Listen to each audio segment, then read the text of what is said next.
Hello my dear students, welcome to my YouTube channel MK chemistry classes.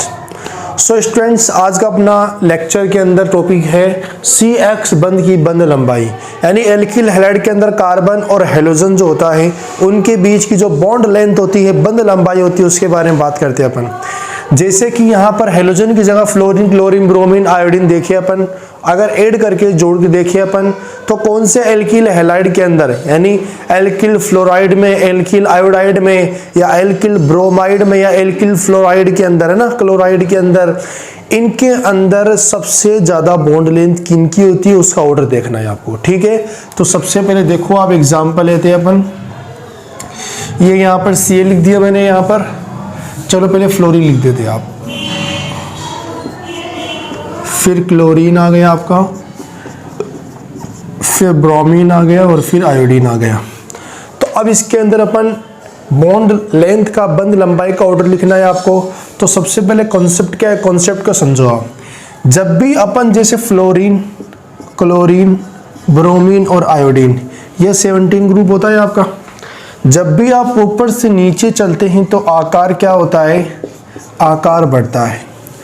आकार बढ़ेगा तो आकार बढ़ेगा तो बंध लंबाई क्या होगी, बंध लंबाई क्या होगी, बढ़ेगी। मतलब कि डाउन द ग्रुप चलते हैं, ऊपर से नीचे चलने पर आकार बढ़ता है, आकार बढ़ेगा तो बंध लंबाई भी बढ़ेगी। अब जिसका आकार ज्यादा होगा, तो आकार किसका ज्यादा होता है, आयोडीन का।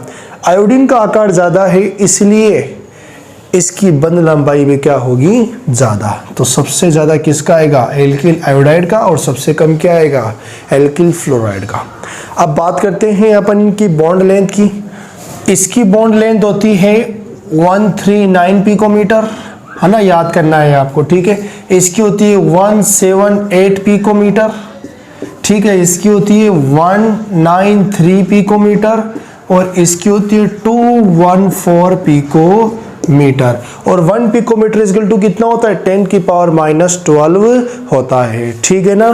तो ये एल्किल हैलाइड के अंदर जो कि CX बॉन्ड की बॉन्ड लेंथ का ऑर्डर आ गया आपका। अब सेकेंड पॉइंट आता है यहाँ पर द्विध्रुव आघूर्ण का क्रम। तो द्विध्रुव आघूर्ण के अंदर क्या है, अगर जिसकी विद्युत ऋणता ज्यादा होती है, विद्युत ऋणता जिसकी ज्यादा होगी, उसका द्विध्रुव आघूर्ण का मान क्या होगा, द्विध्रुव आघूर्ण का मान यहाँ पर उसी का ज्यादा होगा। जैसे यहाँ पर ऑर्डर लिखते हैं अपन, ये फ्लोरीन लिख दिया, ये क्लोरीन लिख दिया, ये आपका ब्रोमीन लिख दिया अपन ने, और ये यहाँ पर आयोडीन लिख दिया। सबसे ज्यादा टॉप टू बॉटम चलने पर, ऊपर से नीचे आते हैं तो विद्युत ऋणता क्या होती है, कम। यानी जब आप ऊपर से नीचे आते हैं तो विद्युत ऋणता क्या होती है, इलेक्ट्रोनेगेटिविटी, विद्युत ऋणता क्या होती है, कम। तो सबसे कम विद्युत ऋणता किसकी होगी, आयोडीन की। जिसकी विद्युत ऋणता कम होगी उसका द्विध्रुव आघूर्ण का मान क्या होगा, कम। लेकिन सबसे ज्यादा विद्युत ऋणता किसकी होती है, फ्लोरीन की, है ना। जैसे अपन बात करते हैं सबसे ज्यादा पीरियोडिक टेबल में विद्युत ऋणता किसकी होती है, फोन की होती है। फोन मतलब क्या हो गया, FON, F मतलब फ्लोरीन, फिर ऑक्सीजन, फिर नाइट्रोजन। सबसे ज्यादा इलेक्ट्रोनेगेटिविटी, विद्युत ऋणता रखने वाला आइटम कौन सा है आपका, फ्लोरीन है। ठीक है, तो यहाँ पर अपन एल्किल फ्लोराइड के अंदर बात करें तो सबसे ज्यादा इलेक्ट्रोनेगेटिविटी ज्यादा है, तो ऑर्डर इस प्रकार का आएगा यहाँ पर, है ना। विद्युत ऋणता ज्यादा है तो डाइपोल मोमेंट, द्विध्रुव आघूर्ण का मान ज्यादा आएगा। क्लियर है। ज्यादा आना चाहिए था अपने अकॉर्डिंग फ्लोराइड का, लेकिन ज्यादा किसका आता है यहाँ पर, एल्किल क्लोराइड का। एक्सेप्शनल केस है, इसको याद करना है। अब इसका कम क्यों होता है, क्योंकि इसकी साइज क्या होती है, बहुत कम होती है क्लोरीन के कंपैरिजन में। ठीक है, तो ज्यादा आना चाहिए था इसका, लेकिन क्या होता है, क्लोरीन की कंपैरिजन में बहुत ही कम हो जाता है। बहुत नहीं, बहुत। जैसे इसका होता है 1.83 dBi, है ना, तो इसका कितना होता है 1.86 dBi, बस 0.03 का डिफरेंस, और ज्यादा डिफरेंस नहीं होता है यहाँ पर। ठीक है, तो अब यहाँ पर इसका एल्किल फ्लोराइड का द्विध्रुव आघूर्ण का मान कम हो जाता है। क्यों होता है वो लिख लेंगे आप लोग। तो क्या है यहाँ पर, द्विध्रुव आघूर्ण का मान, द्विध्रुव आघूर्ण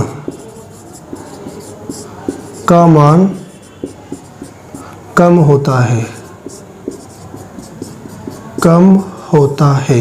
क्यों होता है? क्योंकि आकार कम होता है। ठीक है, ये पॉइंट आप यहाँ पर नोट कर लेना, बहुत इंपॉर्टेंट बात है ये।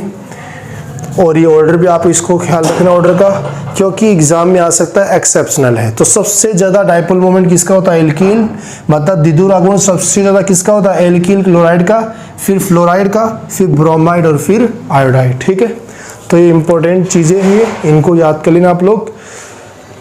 अगले लेक्चर के अंदर अपन मिलते हैं एल्किल हैलाइड के नामकरण के अंदर। तो एल्किल हैलाइड का नामकरण अपन बहुत अच्छी तरीके से पढ़ेंगे। तो आप लोग जो है इस वीडियो को लाइक भी करें, शेयर भी करें और चैनल को सब्सक्राइब करें। ठीक है, थैंक यू वेरी मच।